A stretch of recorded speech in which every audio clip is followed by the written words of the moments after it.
What's up guys and welcome back to my channel. It's great to have you here again. My name is K and I'm going to talk about how I master my EDM songs, EDM tracks, I don't know how to call it. As in every video I want to talk about how bad my English is because I talk German the whole day and now I need to make a video in English, so it's so weird. But let's continue with the video. I try to make it shorter than the last ones and we are going to talk about the master. So in the last videos on my channel I explained how I made my Dance Monkey remix for Tones and I, so if you want to check that out the link is in the description. But today we're gonna talk about another track of mine and it's a remix of the Chainsmokers.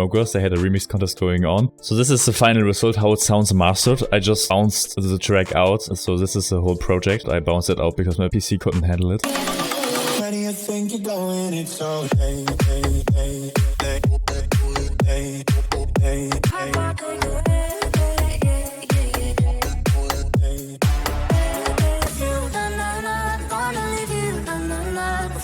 So that's the track actually, and we're going to talk about the master. So what is a master? It's like the last 5% of your production. So many people think that the master is a solution for every problem you have in the mix. So like, that doesn't sound good, we're gonna fix it in the master, but that's actually wrong. So for me, the master is just like a tool to get your track loud. I actually don't really make big adjustments to my mix, and because I try to fix it in the mix already.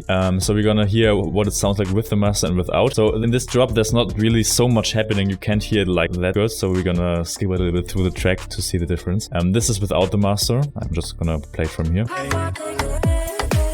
And this is without the master. And with. So if you're going into the verse. This is without the master.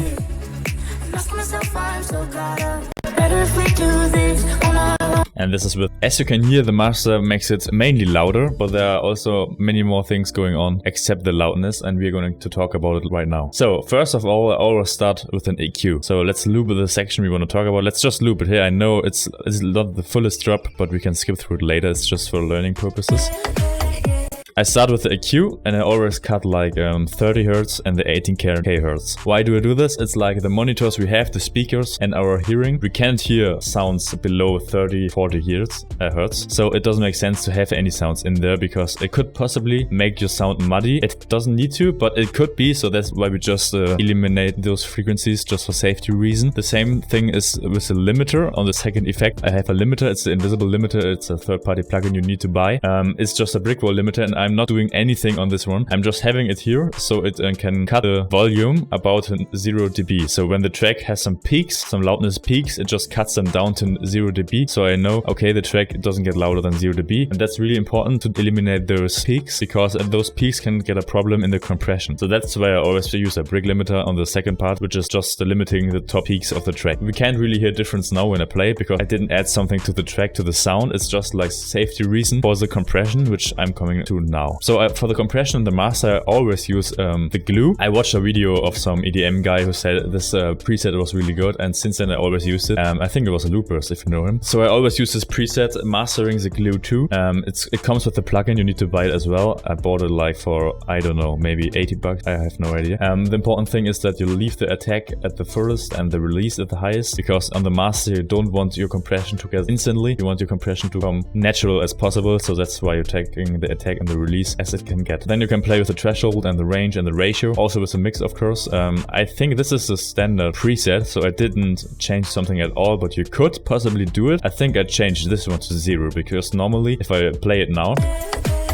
you can see it compresses like between 0 and 4, so probably like 3. And normally you put 3 dB on there again. Because of the compression, you get minus 3 dB. It gets squashed down, but you can put the gain up again with the makeup gain here. So it's the normal gain again. I hope you could understand it. I'm making a future video on compression as well, so stay tuned if you want to know how to compress right or wrong. But I had this on 0 because I have the limiter later on to make the track loud. So after the compression, we have already a change in the sound, but I guess you can't hear it directly. Maybe if you listen to it like 30 times, you would recognize some things, but it's just there to master. Like I said, it's just like the last % to make your mix cleaner. So this is without the master now. And this with.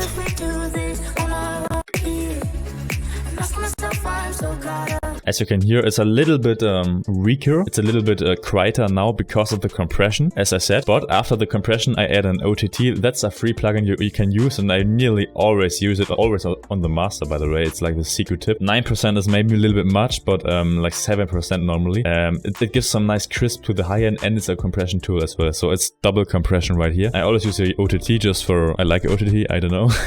And then we are coming to the EQ. This is my EQ on the master. First of all, just get rid of the annoying frequencies. So what is an annoying frequency? It's really easy if I do this high and replay it.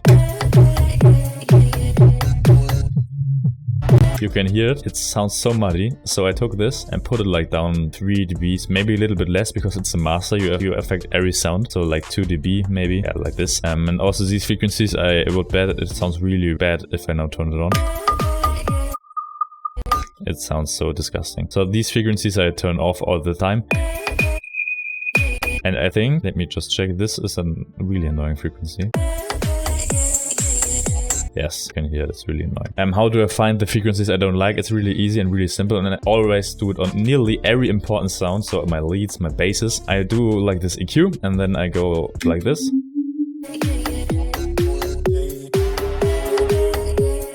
And if I hear a frequency I don't like here for example, I could turn it down. So I didn't do it here in this project. Normally I have like 3 more of them on the master already. It was necessary here, I guess. So we have like 1 EQ more. It's a side EQ. So if we take this is a stereo EQ. It affects the whole sound, mono and stereo. But if we go here and we put side, it just affect the sound of the side, so left and right. And I delete everything before 130 Hertz because everything there is gonna be in mono. And we're doing this in the next step as well because we want to have our bass in mono, so it sounds nice on every speaker system we have. So the next step is an Ozone 8. It's actually quite expensive, but it's kind of a plugin with more plugins in it, so it's kind of worth it if you know how to master. Actually, I just use Ozone for the imager. Normally I use like some dynamic EQ and stuff, but I really don't know how to use them, so I just trial and error how it sounds. So we have the vintage EQ here. I just boosted some low end here, and normally like it was 0.2, sorry. I shouldn't have done it because in the end we can see there's a little bit too much bass in this track, but normally I push my low end a little bit more. It's just like 100 Hertz, and then you can push it here. I just put it like 0.2. The high end I boosted as well for 2 dB because if you do stuff like this, I always hear my track like this.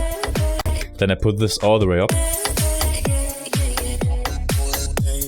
And if it sounds like, oh well, that's a nice addition to the track, like this for example.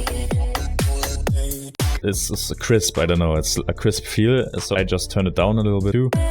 And then we have this little bit of crisp in the master, and that's always nice. The exciter works like this as well. You can select your bands here from 140 to 1500 for example, it sounds like this.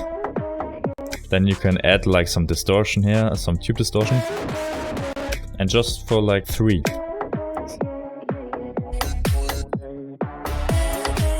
So you won't really hear it, but it's there. It adds some harmonics, some distortion, and it's always good to have more harmonics. Like you can feel it, say it like that. So now the most important thing in the Ozone is the imager. I always do like 130 Hertz, maybe 125, and put it in mono, not in stereo. So the bass always is in the center of the mix, and then the mid frequencies I let them just at 0 because I do that in the mix down, and the high frequencies I do like more stereo separated, so we have like a bigger feel in the end. And with all these things, it sounds like this.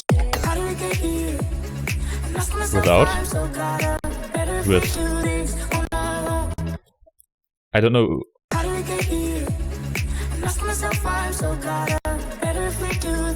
I don't know if you can hear it, but for my ears it sounds already cleaner. Not like a big difference, but a little bit cleaner. And then we have the last thing I have, and it's the limiter again. It's the same limiter, but now I'm going to make it loud. Actually, it's really easy. You have this limiter and you hear your track, but you need to go to the drop because it's the loudest part. And if you go to the drop, listen to it.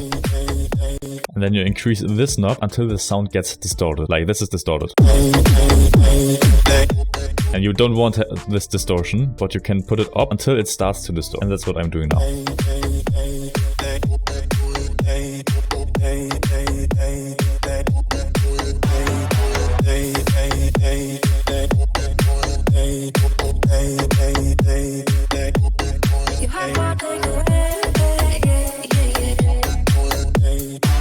I think it's kind of good. As I said, I have too much low end here, so probably if I wouldn't have so much low end, we could push it even more. But actually I thought it was fine, and to be honest, it sounds kind of cool when it's like this big and fat and a little bit distorted in the kick, so I thought it was a nice feature to the track, but you don't have to do it. So that's already my master chain. In the end, I always have like a span you can control where you can see how many frequencies you have. So as I said, I have too much lows. I can see it right here because the track is in the drop, like on this, I don't know how to explain it. You can see it that the low end just is too much. It should probably be around here, but I thought it fitted the track really well in this case, so I let it there. But I hope you got an idea of how I master my tracks. As I said, I'm not like the biggest master dude. I know how to master probably. I didn't do it in this remix, to be honest, because it was a remix and it should go fast online and stuff. But the main thing why I master is not about making the sound better. It's more about getting it loud. So that's the purpose of my master chain. I hope you liked it. I hope I could help you a little bit with my master chain. And I know this video was kind of nerdy, but if you have any questions about mastering, please